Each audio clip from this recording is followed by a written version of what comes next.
stood at the edge of the great landing platform, his breath catching in his throat as he looked up at the massive palace before him. The structure rose into the purple sky like a mountain made of crystal and living metal. Towers twisted in ways that should not have been possible, and lights moved through the walls like blood through veins. He had seen many things in his 32 years of life, but nothing like this.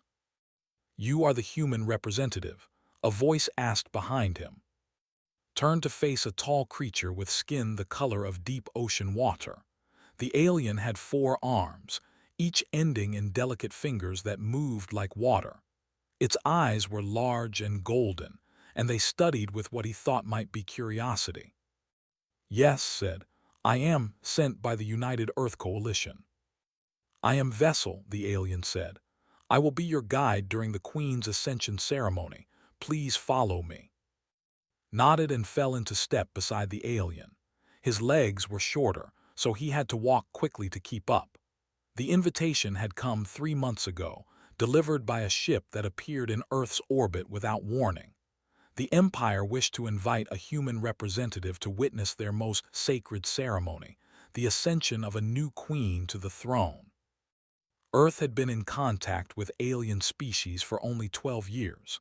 In that time, humans had learned that the galaxy was full of life, but most of it was old, very old. They had been traveling between stars when humans were still living in caves. To be invited to such an important ceremony was a great honor. "The ceremony will begin at the rising of the twin moons," explained as they walked through hallways made of what looked like frozen light. "You will stand with the other guests from the lesser worlds. Please do not speak unless spoken to. Do not touch anything. Do not look directly at the Queen Mother until she has completed the passing of light." "I understand," said. He had studied the rules for weeks. The wrong move could insult the entire empire. The wrong word could start a war. They passed through a great archway and entered a chamber that made stop in his tracks. The room was so large that clouds drifted near its ceiling. Thousands of filled the space, their blue skin shimmering in the soft light.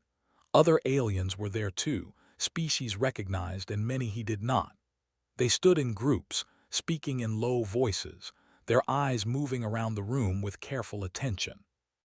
"You will wait here," said, pointing to a section near the back of the chamber. "I will return for you when the ceremony ends." Walked to his assigned spot and stood very still. He was aware of eyes watching him, curious and sometimes hostile. Humans were new to the galactic stage. Many species did not trust them. Some thought humans were too violent, too unpredictable. Others simply did not care about a species that had only just learned to leave its own world. A creature with scales and too many legs moved past, its many eyes looking him up and down. "A human," it hissed. "How strange that they would invite such primitive beings." Said nothing. He had been told to expect such treatment. Humans had much to prove. The hours passed slowly. Watched as more and more aliens filled the chamber. Servants moved through the crowd, offering drinks and small foods on floating trays. Did not touch any of it. He had been warned that food could make humans very sick. Finally, a deep sound filled the chamber. It was like a bell, but also like a voice, and it seemed to come from everywhere at once. The crowd grew silent and turned toward the far end of the room, where a great platform rose above everything else. Figures in robes of pure white emerged from hidden doorways. They moved in perfect formation, their steps matching the slow rhythm of the bell sound.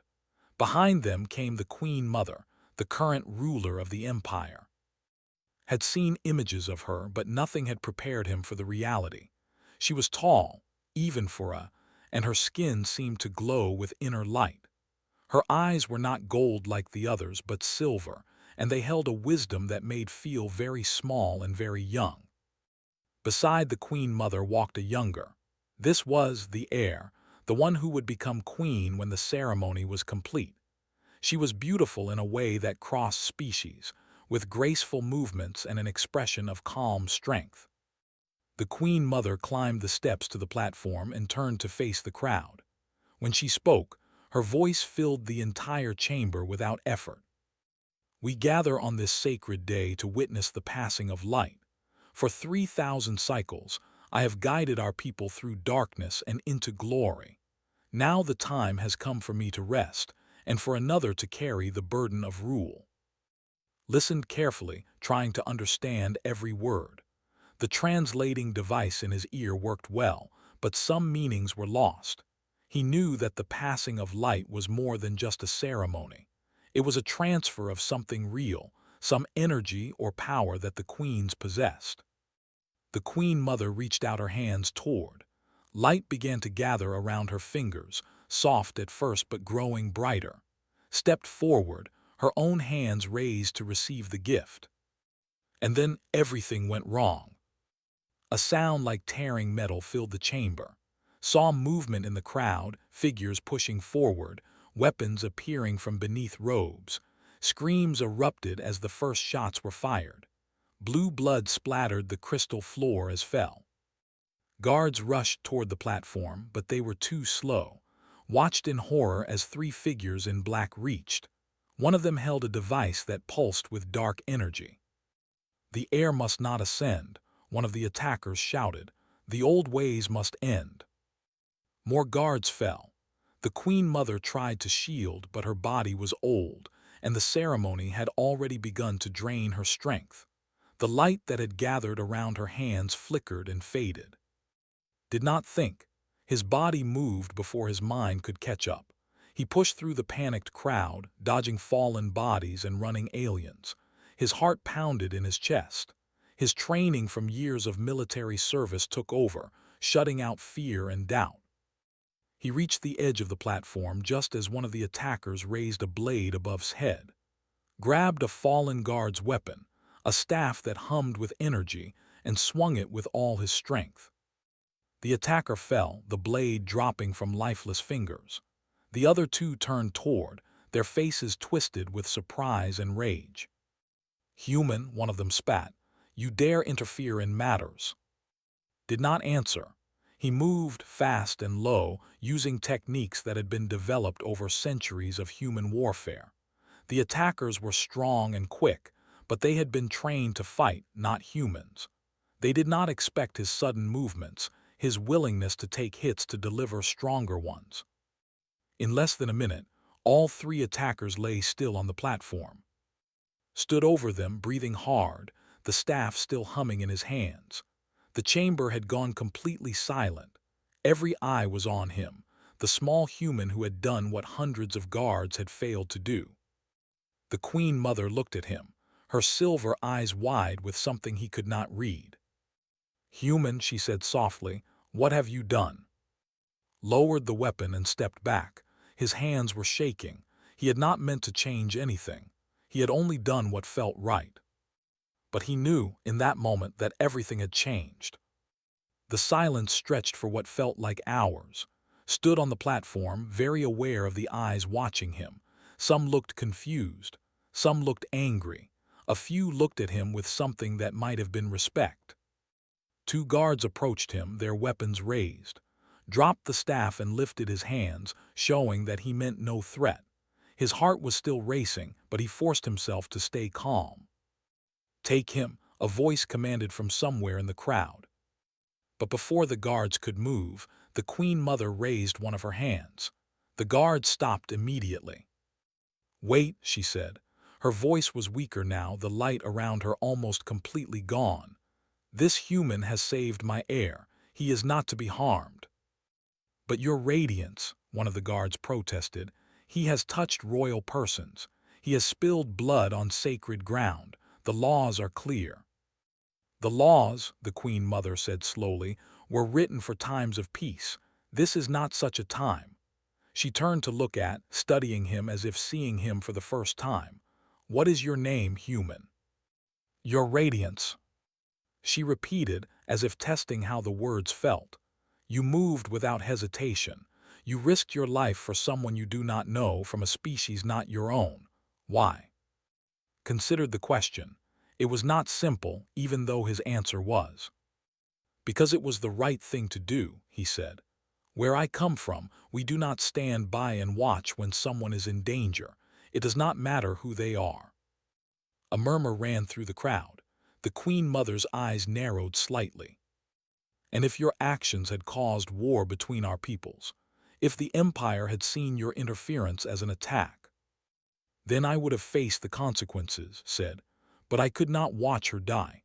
I could not live with myself if I had done nothing." The Queen Mother was silent for a long moment. Then slowly she nodded. "I have lived for 3,000 cycles," she said. "I have met many species from many worlds. Few of them would have done what you did. Most would have calculated the risks, considered the politics, weighed the advantages. But you simply acted." She paused. "Perhaps the stories about humans are true." "What stories?" asked. "That you are a species driven by something the rest of us have lost, something we call the fire within, the willingness to burn for others." Before could respond stepped forward. She had been quiet since the attack, her face pale and her hands trembling, but now she looked at with clear eyes. "You saved my life," she said. "The traditions of my people demand that such a debt be repaid. I offer you whatever you wish. Name it, and if it is within my power, it will be yours." Shook his head. "I do not want payment for doing what was right." Another murmur from the crowd, louder this time, who had pushed through to reach the platform, looked at with something like wonder. "He refuses a royal debt," whispered to a nearby. "No one has ever refused a royal debt." The Queen Mother smiled, though it seemed to cost her great effort. "You are a strange creature, but perhaps that is what we need in these dark times." She turned to address the crowd, raising her voice despite her weakness. "The ceremony has been interrupted, but it will continue. The passing of light must be completed before the moon set. Clear the chamber of the fallen, secure all entrances, and find out who was behind this attack." Guards began to move, following her orders with quick precision.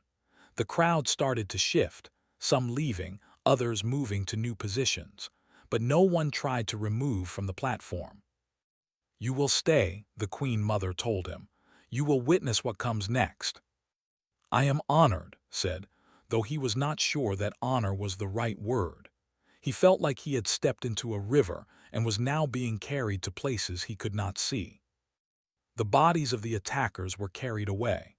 The blood was cleaned from the floor, and slowly the chamber returned to something like its earlier state, though the mood had changed. Fear hung in the air like smoke. As the preparations continued, an informal robes approached. This one was older, with lines on its face and eyes that held suspicion. "I am High Counselor," the alien said. "I have questions for you, human. I will answer what I can. How did you know to move at that exact moment? How did you know where the attackers would strike? Our own guards were taken by surprise, but you were not." Met the counselor's gaze without flinching. "I did not know anything. I saw movement in the crowd. I saw weapons being drawn. My training took over." "Training," repeated. "What kind of training?" "Military training. I served in my planet's defense forces for 12 years. "And in those 12 years, did you learn to fight against?" "I learned to fight against threats," said. "The techniques are the same no matter who the enemy is. Watch, react, survive." Studied him for a long moment. "You are either very brave or very foolish, perhaps both." "Perhaps," agreed. Turned away without another word, but could feel the counselor's eyes on him throughout the rest of the preparations. He had made an enemy, or at least someone who would be watching him very closely. The twin moons were rising when the ceremony finally resumed. Their light poured through great windows in the ceiling, casting silver beams across the platform. The Queen Mother stood again at the center, though she seemed smaller now, as if the earlier events had taken something vital from her. Took her place before her mother. The light began to gather once more around the Queen Mother's hands. This time, guards surrounded the platform at every angle, their weapons ready. "The passing of light," the Queen Mother intoned, "is the most sacred act of our people. It is not merely the transfer of power, it is the giving of self.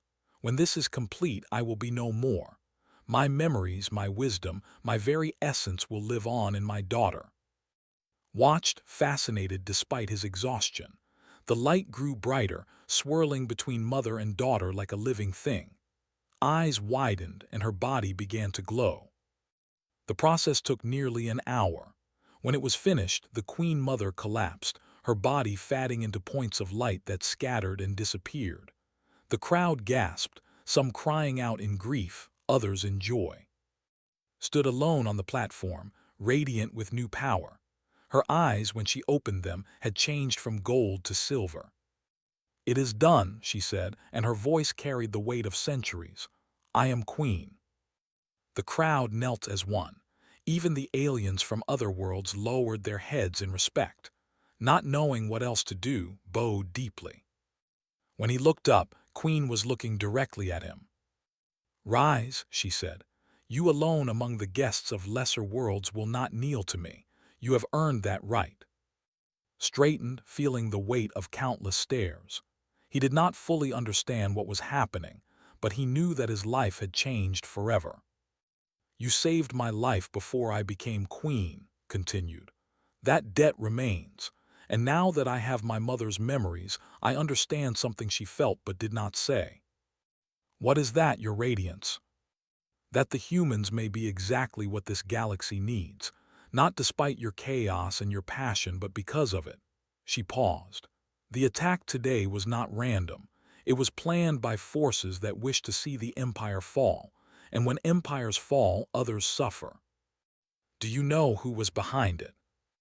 "Not yet, but I intend to find out, and I want your help." The crowd erupted in surprised voices. A human helping to investigate an attack on the royal family. It was unheard of, impossible. But Queen raised her hand, and silence returned. "My decision is made," she said. "Will remain as my guest and advisor until the truth is discovered. Anyone who objects may bring their concerns to me directly." No one spoke. Looked at the new queen, at the silver eyes that held power beyond anything he could imagine, and nodded. "I will help however I can," he said. He did not know what he was getting into, but he knew that he could not walk away. 3 days passed after the ceremony. Was given rooms in the palace, chambers larger than any home he had ever known. The walls were made of the same living crystal as the rest of the building, and they changed color with his mood. When he was calm, they were soft blue. When he worried, they turned gray. They were gray most of the time. Visited him each morning to explain the progress of the investigation. The 3 attackers had been identified as members of a group called the Shadow Collective, radicals who believed the monarchy was corrupt and needed to be destroyed.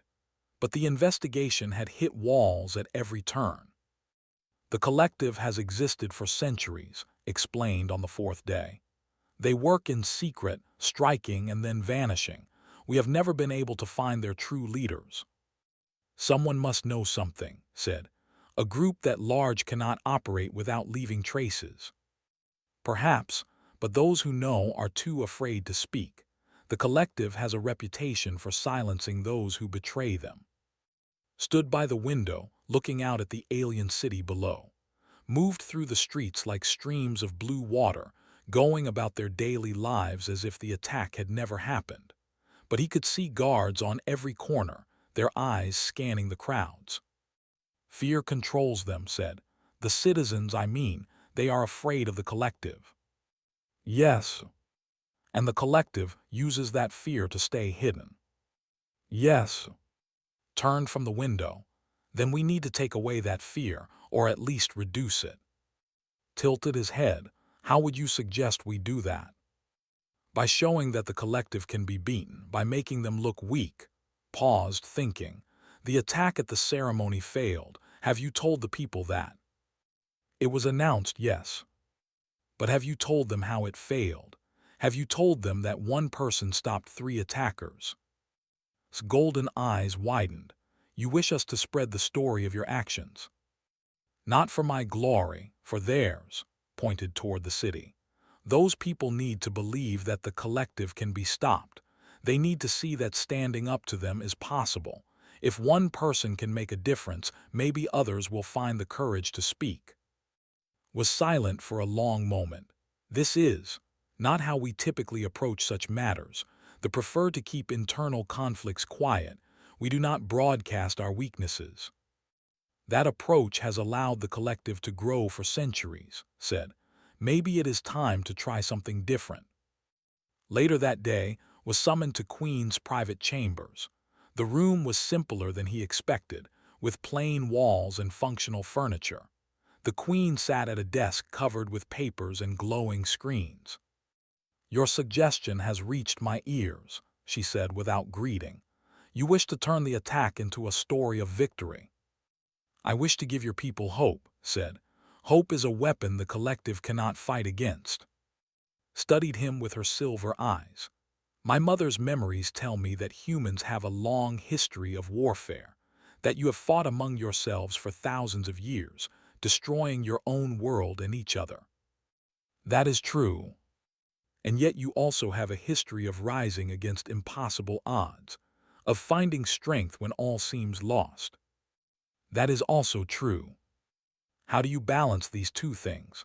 How can you be both so destructive and so resilient?" Thought carefully before answering. "We are not perfect, Your Radiance. We have made terrible mistakes. We have caused suffering that cannot be forgiven. But we have also learned from those mistakes.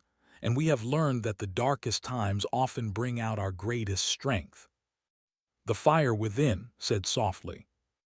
"If that is what you call it, we call it many things. Courage, determination, hope." He paused. "The will to fight for something better, even when fighting seems pointless." Was quiet for a while, then she nodded. "Very well, we will try your approach. I will authorize the spreading of the story, how a human guest stopped the attackers and saved the air. We will see if hope can do what fear has not." "Thank you, Your Radiance." "Do not thank me yet. If this fails, if the collective responds with greater violence, the blame will fall on you." She paused.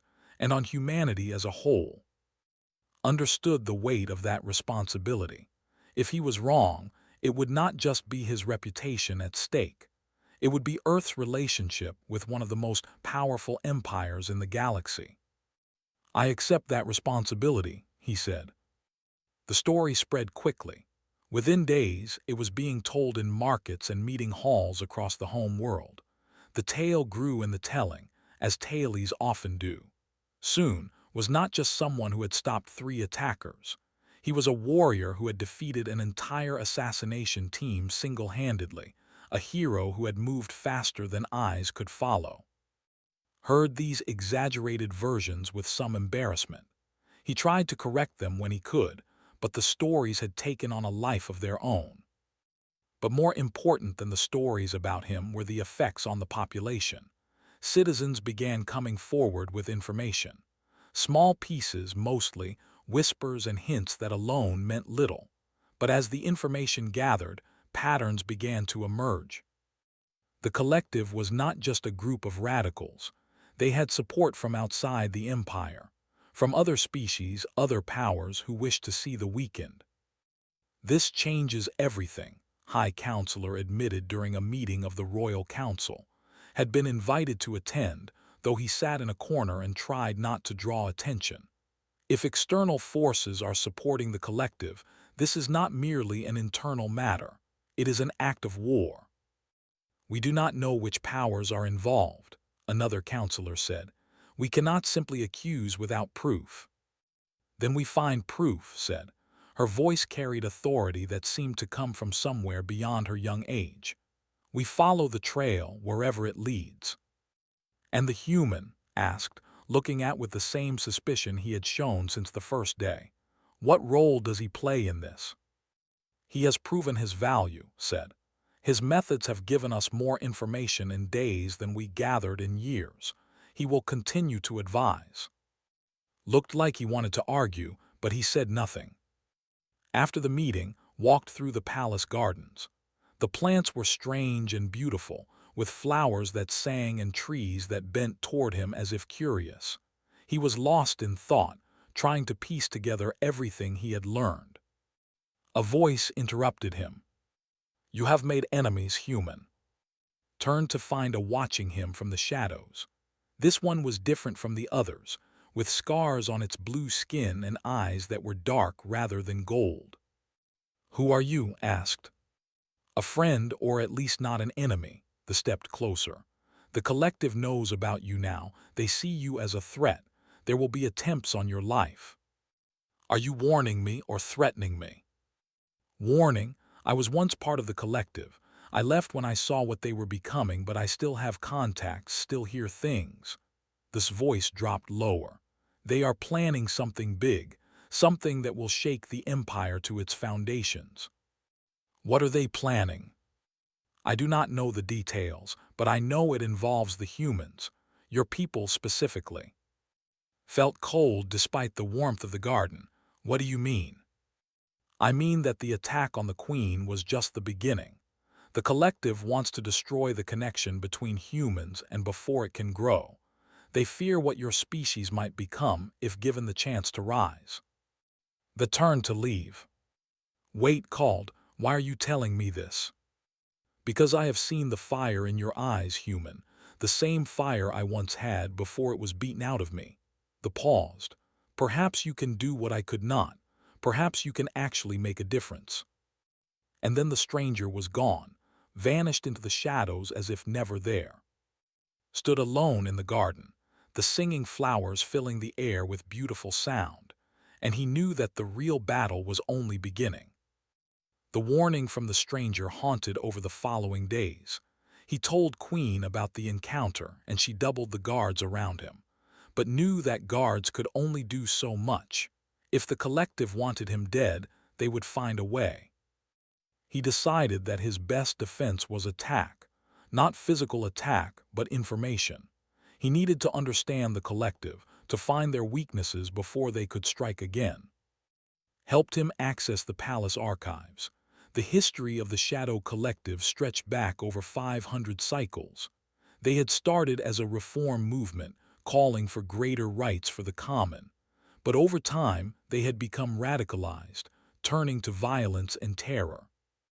"They believe that the monarchy is keeping the people from reaching their full potential," explained.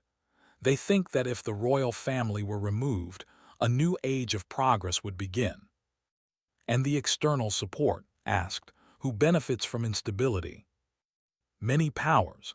The Federation has long wished to expand into space. The void merchants would profit from the chaos of war. Even some of the so-called neutral races might see opportunity in our weakness." Frowned, but the stranger mentioned humans specifically. "What would the collective gain by targeting us?" Hesitated before answering. "The Empire has been cautious about humans. Your species is young and unpredictable. Some in our government believe you could be valuable allies. Others think you are too dangerous to trust." "And the collective?"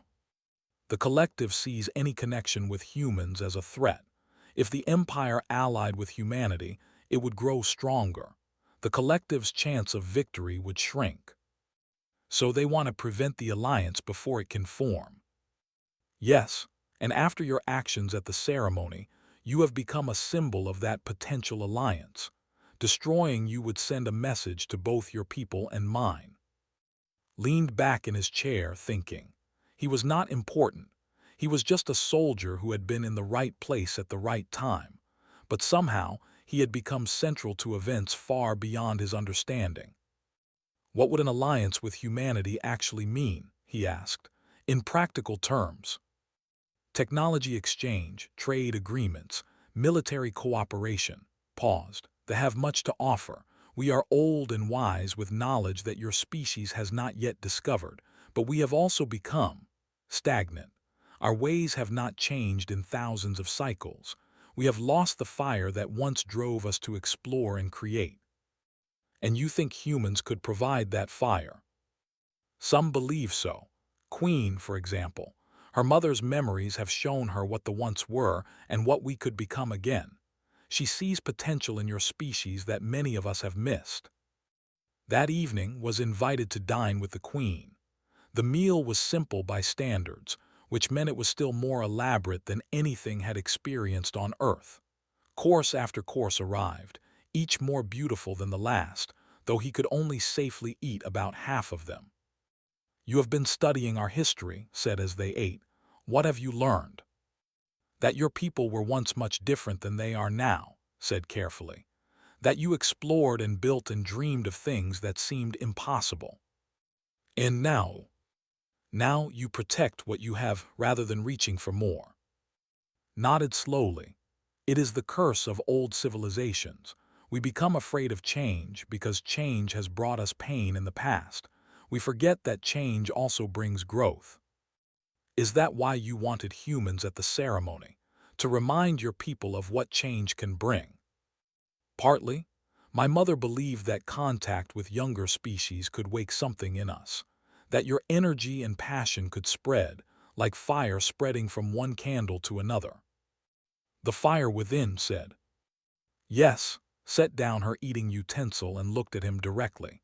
"I have studied humans, I know your history, your wars, your crimes.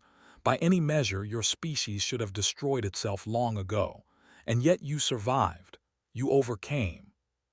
We had no choice. Survival was all we had." "That is exactly my point. You fight for survival with everything you have because you have not yet learned to take survival for granted. They have forgotten that lesson. We have been comfortable for too long." A messenger entered the room, interrupting their conversation. The whispered something in his ear, and her face grew serious. "There has been an incident," she said too. "One of our research stations has been attacked, all hands lost." "The collective?" "Unknown, but they left a message directed at you specifically." Silver eyes met his. "They say that this is just the beginning, that for every day you remain alive, more will die." Felt anger rising in his chest. He had seen this tactic before in conflicts on Earth, using innocent deaths to force an enemy's hand, turning the target's conscience against them. "They want me to surrender," he said, "or run. Either would work for them." "What will you do?" Stood his decision already made. "I will find them, not alone and not blindly, but I will not let others die for my sake. That is not who I am." Nodded. "I expected nothing less. I have authorized a small team to assist you. We'll lead them. They are loyal, skilled, and ready." "Thank you, Your Radiance." "Do not thank me. You are walking into danger, perhaps into death. The collective has survived for centuries. They will not be easy to defeat." "Nothing worth doing is easy," said. "That is something else humans believe." The team assembled within hours. Besides, there were 4 warriors, each with decades of experience. There was also someone did not expect, a human woman named Doctor, the only other human in space. "I requested assignment here 6 months ago," explained as they prepared for departure. "I study xenobiology. When I heard about the attack and your role in it, I asked to be included in the investigation." "This is not a scientific mission," warned. "It will be dangerous." "I know, but the collective threatened humans specifically. That makes this my fight too." Could not argue with that logic. Their first destination was the research station that had been attacked. It floated in space at the edge of territory, a twisted wreck of metal and crystal. The bodies had been removed, but signs of violence remained everywhere. Moved through the ruined corridors, looking for anything the collective might have left behind. His military training had included investigation techniques, and he fell back on those skills now. "Here," called from one of the laboratories, "I found something." It was a data chip, hidden beneath a broken console. Someone had died trying to protect it. When they accessed its contents, they found partial records, sensor data showing a ship approaching before the attack. "The ship came from space," said, studying the data. "This matches what we suspected. The Federation is supporting the collective." "Or someone wants us to think they are," said. "This feels too easy, Too convenient. What do you mean? I mean that the collective has survived for centuries by being careful. Why would they leave such obvious evidence, unless they wanted us to find it? The team exchanged uncertain looks. If was right, they were walking into a trap. But what choice did they have? The evidence, real or false, was all they had. We go to space, decided, but carefully, we assume everything is a trap until proven otherwise. The journey took 3 days. Space was vast and strange, filled with asteroids and debris that had once been worlds. They themselves were not a species but a collection of species, bound together by commerce and mutual benefit. They will not welcome us, warned as they approached the border. They do not trust outsiders. Then we give them no reason to notice us, said. We are merchants looking for trade opportunities, nothing more. Their disguises held through the first checkpoint, and the second, but at the third, an inspector looked at and smiled with too many teeth. A human, the inspector said. We do not see many of your kind here. Tell me, merchant, what brings you to our space? Opportunity, said, keeping his voice steady. I represent interests that wish to expand into new markets. Interesting. The inspector studied him for a long moment. Welcome to space. I hope you find what you are looking for. Thanked the inspector and moved on, but he could feel eyes watching them as they passed. The trap was closing, he could sense it. But somewhere ahead was the truth, and was not the kind of man who stopped just because the path was dangerous. He had come too far to turn back now. The trading hub was a massive station built into an asteroid field. Ships moved through the debris like fish through coral, docking and departing in endless streams. Had never seen so many different species in one place. Some he recognized from his briefings on Earth. Others were completely alien, forms that his mind struggled to process. Stay close, advised. This place has its own rules. Violence is forbidden in the main corridors, but accidents happen often in the quieter sections. They rented a small warehouse near the edge of the station, a cover for their investigation. Began setting up equipment while the warriors secured the entrances, and went out to gather information. The trading hub operated on reputation. Those who had it could buy anything. Those who did not were prey. Knew they needed to establish themselves quickly before their cover was questioned.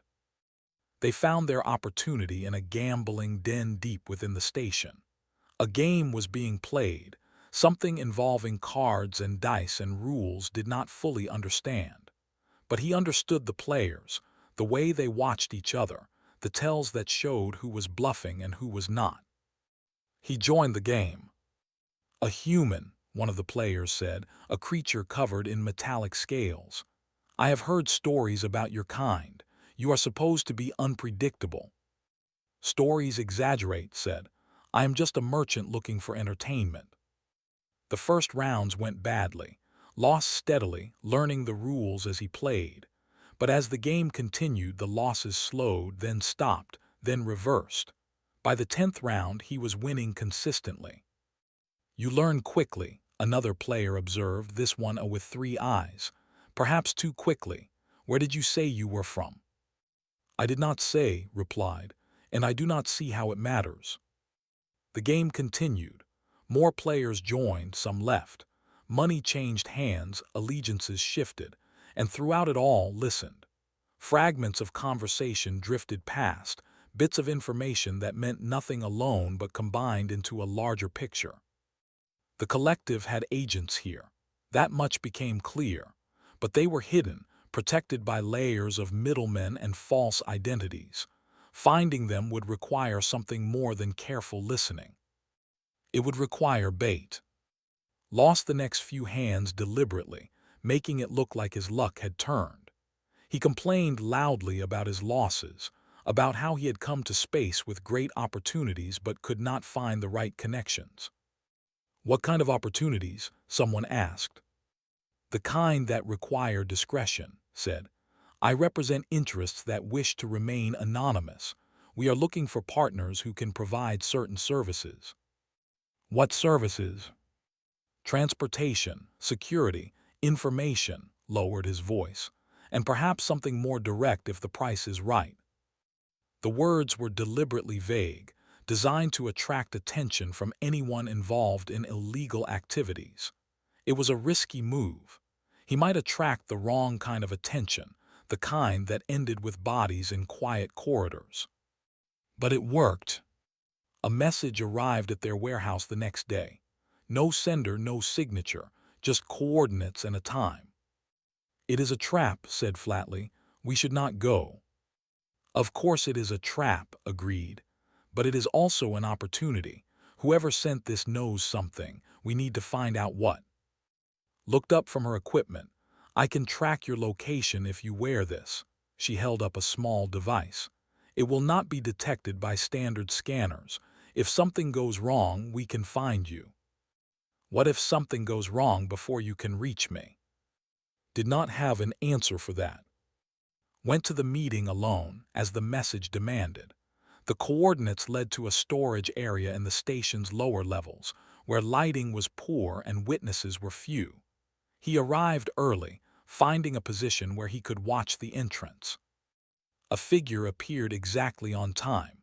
It was the from the palace gardens, the one who had warned him before. "You came," the stranger said. "You sent the message." "I have contacts everywhere, even here." The moved closer, staying in the shadows. "You are stirring things up, human. The collective is worried. They are making mistakes." "What kind of mistakes?" "The attack on the research station. It was supposed to turn opinion against the alliance with humans. Instead, it has strengthened the Queen's resolve. Their leaders are arguing among themselves about what to do next." "That is useful information, but why tell me? What do you want?" There was silence for a moment. "I want the collective destroyed. I want the nightmare to end. I joined them because I believed in their cause, but I saw what they truly are. They do not want reform. They do not want justice. They want power, and they will burn everything to get it." "Then help us. Tell us where to find their leaders." "I cannot. I do not know where they are. Their organization is designed so that no one knows everything. But I can tell you this. There is someone here on this station who does know. Someone who supplies them with weapons and technology." "Who?" "A merchant named Vex. He operates from a warehouse on the Eastern Ring. Find him, make him talk, and you may find the path to the collective's heart." Considered this. It could be truth. It could be another trap. There was no way to know for certain. "Why should I trust you?" he asked. "You should not. Trust is a luxury neither of us can afford." They began to retreat into the darkness. "But sometimes we must act without trust, based on nothing more than hope." "Wait, what is your name?" "Names are dangerous, but you may call me Gray. It is not my name, but it will serve." And then Gray was gone, vanished like smoke. Returned to the warehouse and gathered his team. He told them what he had learned, and they debated the risks. In the end, they decided to move against Vex. It was their best lead, perhaps their only lead. The raid happened at night, when the station's lights dimmed to simulate sunset, and the warriors approached Vex's warehouse from 3 directions, moving silently through the industrial corridors. Stayed behind, monitoring their positions and ready to call for help if needed. The warehouse was guarded, but not heavily. The guards were expecting trouble from competitors, not from trained military personnel. They fell quickly and quietly. Inside, they found Vex surrounded by crates of weapons. The merchant was small, even for his species, with 4 arms that moved nervously as the team surrounded him. "Who sent you?" Vex demanded. "I have protection. You cannot do this." "Your protection failed," said. "We are not here for your business. We are here for information." "I do not know anything." "You supply the Shadow Collective with weapons. Do not deny it. We have evidence." Vex's many eyes blinked rapidly.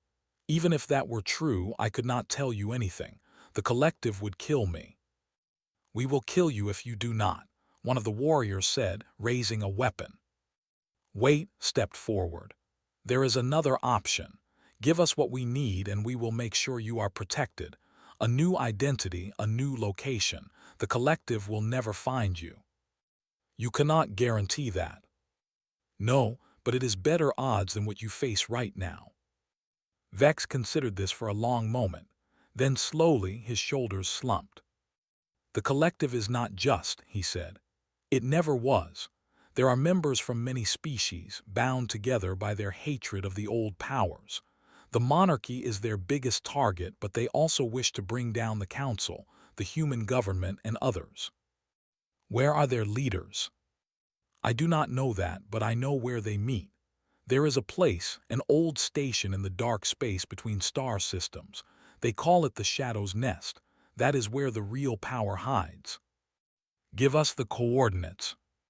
Vex transferred the data to his device. It was a location far from any inhabited world, deep in the void where no one would think to look. You will keep your promise, Vex asked. You will protect me. I will, said. But first, you will help us. You will send a message to your contacts in the collective. Tell them that you have captured a human agent and you are bringing him to the Shadow's Nest for questioning. Vex's eyes widened. You want to walk directly into their stronghold. It is the only way. They are too well protected for a direct assault, but if they think I am a prisoner, they will let me in. Objected strongly. So did and the warriors. They argued that it was suicide, that would be killed before they could reach him, that there had to be another way. Listened to all of it, then he made his decision.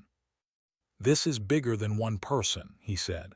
The collective threatens not just but every species that wants to live in peace. If I can stop them, even at the cost of my own life, it is worth it. That is human thinking, said. Yes, agreed, it is. The message was sent. The response came quickly, arrangements made for the transfer of the prisoner. Within hours was bound and placed in Vex's ship, beginning the journey to the Shadow's Nest. He did not know if he would survive. He did not know if his sacrifice would make any difference. But as the ship jumped into the darkness between stars, he felt something that surprised him. He felt hope. Because somewhere behind him, following at a careful distance, his team was coming. And somewhere in the galaxy, humans and others were watching, waiting to see what would happen. The fire within was burning. And fire had a way of spreading. The Shadow's Nest appeared on sensors as they approached, an ancient station built from the remains of ships and asteroids. It was ugly and functional, designed to be invisible rather than beautiful. Studied it through a small window, memorizing its shape and structure. Vex docked at an outer ring, and guards came aboard to collect the prisoner. They were a mix of species, their faces hard and their weapons ready. They dragged through corridors filled with activity, passing workshops and meeting rooms and armories. The collective was bigger than he had imagined. He was brought to a central chamber, where figures sat at a curved table. Their faces were hidden in shadow, but he could feel their eyes on him. The human who saved the queen, a voice said, you have caused us considerable trouble. It was my pleasure, replied. Someone struck him, sending him to his knees, but he did not stop smiling. You think you are brave, the voice continued. You think your sacrifice will mean something, but you are just one person, one small flame in a very large darkness. We will extinguish you, and the galaxy will forget you ever existed. Perhaps, but you forgot something. What is that? I am not alone. The explosion came from outside, shaking the entire station. Alarms began to sound, and the figures at the table jumped to their feet. More explosions followed, closer now, and the lights flickered. Had not waited for a signal.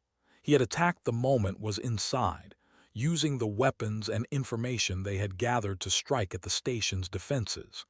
It was not supposed to happen this way, but had known his team would not abandon him. In the chaos, moved. His hands were bound, but he had learned to fight in worse conditions. He threw himself at the nearest guard, using his weight to knock the alien down.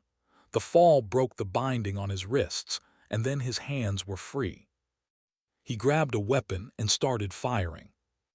The battle was brutal and fast, fought with everything he had, years of training and desperation combining into something unstoppable.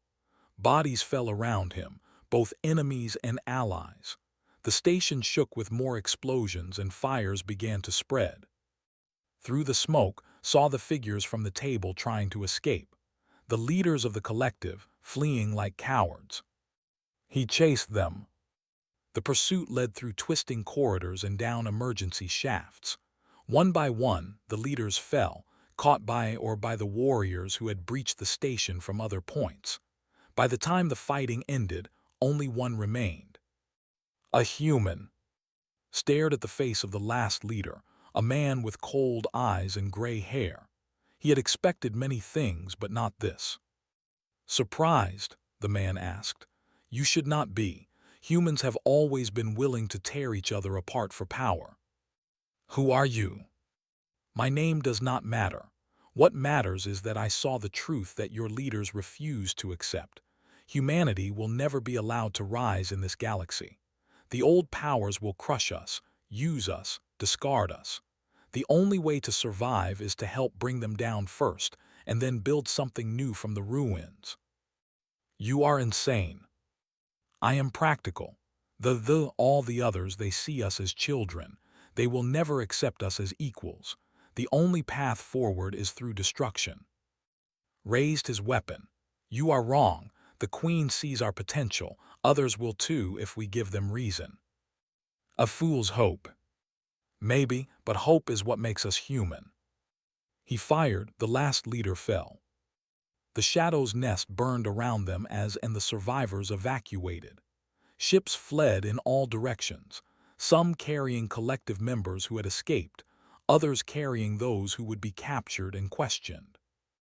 On a small ship heading back to space, sat alone and watched the station collapse into fire and debris.